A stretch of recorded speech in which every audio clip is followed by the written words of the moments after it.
Assalamualaikum warahmatullahi wabarakatuh.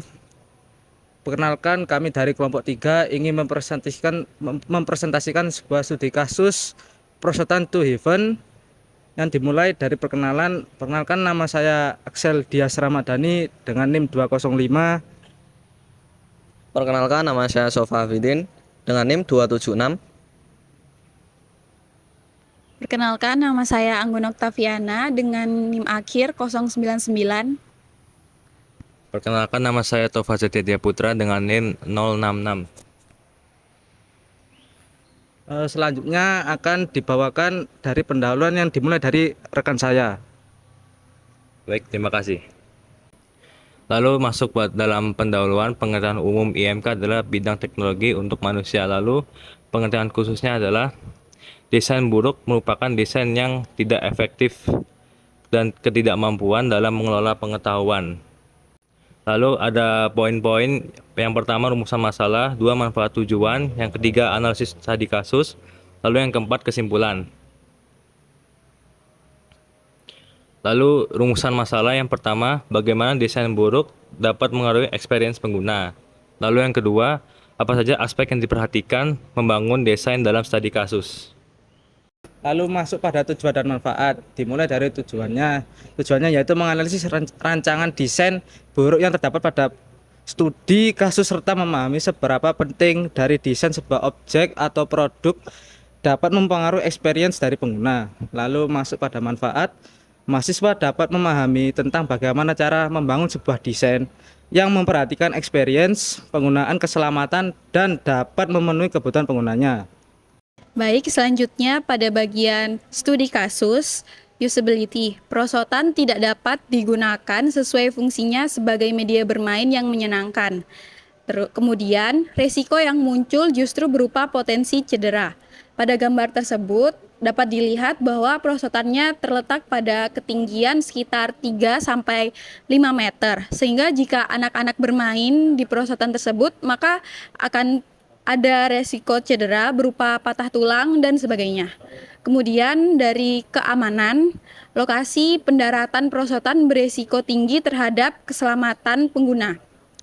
Dapat dilihat pada gambar tersebut, lokasi pendaratannya itu berada di jalan raya, sehingga ada kemungkinan pengendara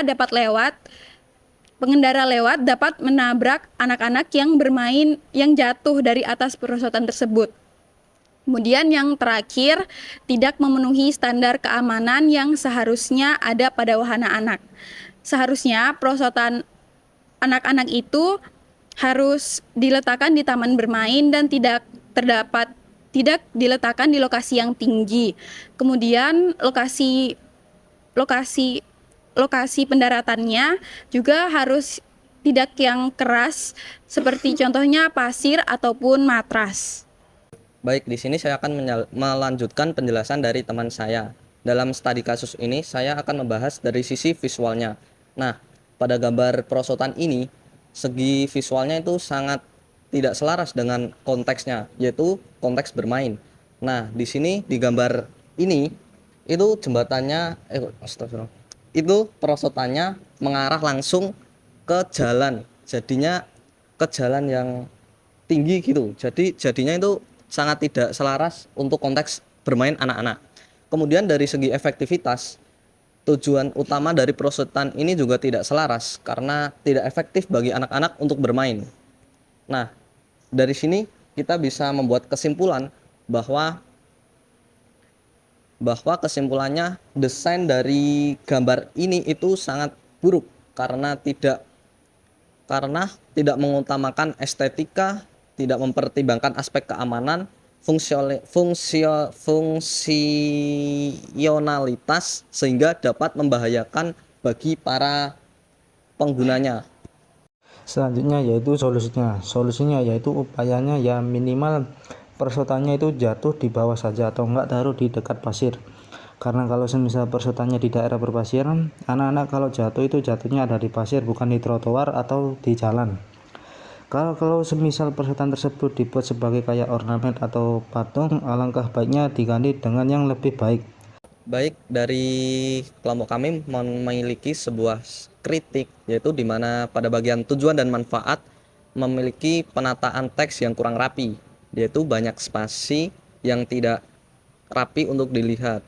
Dan pada objek atau pada foto yang digunakan itu tampak seperti bukan sebuah desain yang nyata, tapi seperti sebuah lukisan. Jadinya kurang kurang enak lah buat dikasih apa itu buat dipresentasikan. Nah, mungkin segitu saja dari kelompok kami. Kami dari kelompok 3 mengucapkan sekian. Terima kasih. Wassalamualaikum warahmatullahi wabarakatuh.